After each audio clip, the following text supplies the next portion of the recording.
What's up, guys? I'm Josh Mosiman, and welcome to This Week in MXA, episode number 108, presented to you guys by O'Neill Racing. Thank you for tuning in to this video. We are going to be talking about the upcoming San Diego Supercross, some videos that we just released on our channel, the new Kawasaki electric bike for kids, and more. Let's dive into it right now. The Anaheim 1 Supercross kicked off the 2023 season with a bang. It was very exciting racing in both classes, mostly in the 450 class. Jett Lawrence definitely took a handle and took charge of the 250 class at Anaheim 1, but RJ Hampshire and Cameron McAdoo showed that they have maturity and they have grown in the past season, and they were able to stick with Jett and keep him at least within a straightaways distance. So Jett, yes, he was solid and smooth, and it looks like it's going to be very hard to beat him, but we have hope. Cameron McAdoo and RJ Hampshire showed some great potential at Anaheim 1. We're sad to have Austin Forkner out for the rest of the season with his knee injury,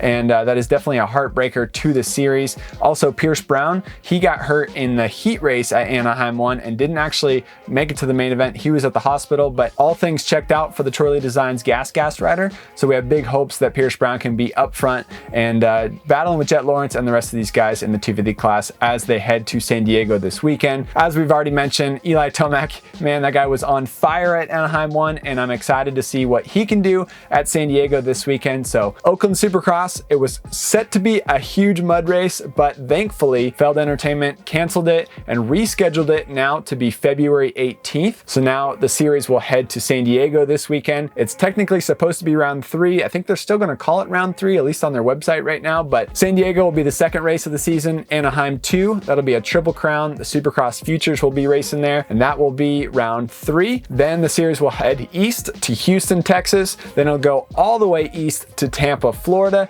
before turning around and coming back to race Oakland Supercross February 18th. And that weekend was originally scheduled to be an off weekend for these riders, which I know a lot of them were looking forward to. Well, they got their off weekend right after the season opener at Anaheim 1. Lots of miles going to be put on the race trucks and the privateers vans and sprinter vans and vehicles, but got to get it done. I think overall it's in the best interest of our sport not to put on a complete mutter at Oakland, because it just wouldn't be good for fan attendance. It wouldn't be good for TV to show a race so muddy and slow with nobody in the stands. I just don't think that's a great look for our sport. So overall, I think it is in the best interest, and I'm excited to pick up where we left off at A1 this weekend in San Diego. So as we look forward to San Diego Supercross this weekend, we have a couple things we got to point out. So for the last few seasons, Supercross has been racing inside of the Petco Park, which is in downtown San Diego, California. It's only a football's throw from the Bay of San Diego, and it is right smack dab in the middle of downtown. As soon as you walk out of the stadium, you could go to your local restaurant.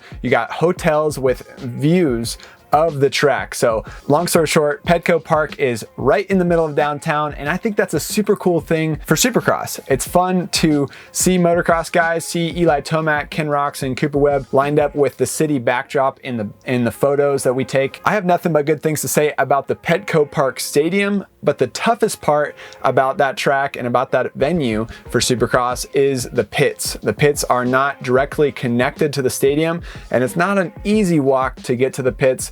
You do have to walk a few hundred feet, and it definitely makes it a little more challenging to get from the pits to the stadium. It takes a lot longer. The lines get pretty stacked up when you're trying to get back into the stadium for the night show. So it's also tough for parking and very expensive to find parking in downtown San Diego. So those are some cons against the stadium. There's a few things that are negative about Petco Park, but this year we're headed to the SnapDragon Stadium, which is a brand new stadium, a little bit outside of downtown, about 15 minutes away, and it's directly next to the previous Qualcomm Stadium that was demolished, and that's where Supercross was held for a long time in San Diego. People called it Chad Reed Stadium because he won there so many times. So now we're back in that same area. Now it's a brand new stadium, and what's also unique about this is that it's a football stadium, so it's got a rectangle shaped floor instead of a baseball diamond shaped floor like we have at Oakland, Anaheim, Petco Park, and all the tracks that are usually on the West Coast. So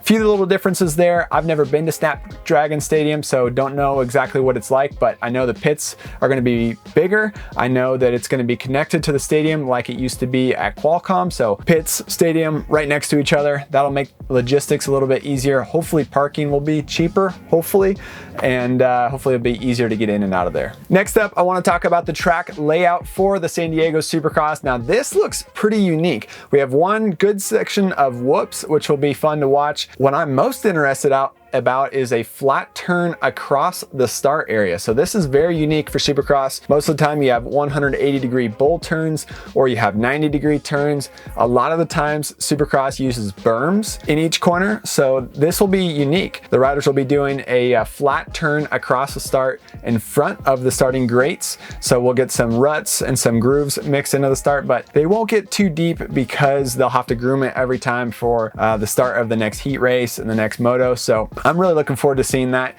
One thing you got to think about for flat turns in Supercross is that these guys have such stiff suspension that they're not really meant for finding traction in flat turns. They're more meant for diving into steep bull turns and getting momentum and speed they need to hit whoop sections and big rhythm lanes. So track looks unique, track looks fun. The stadium is brand new. Looking forward to San Diego Supercross this weekend. Eli Tomac will have the red plate in the 450 class and Jett Lawrence will have it in the 250 class. Leaves your predictions down below.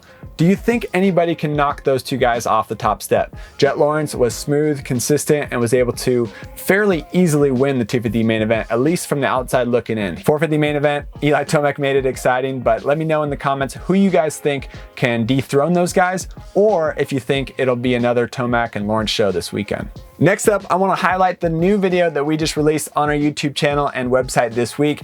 It is a versus video, and this series is a lot of fun because we put two bikes head to head. We do lap time comparisons and we have a lot of fun on them.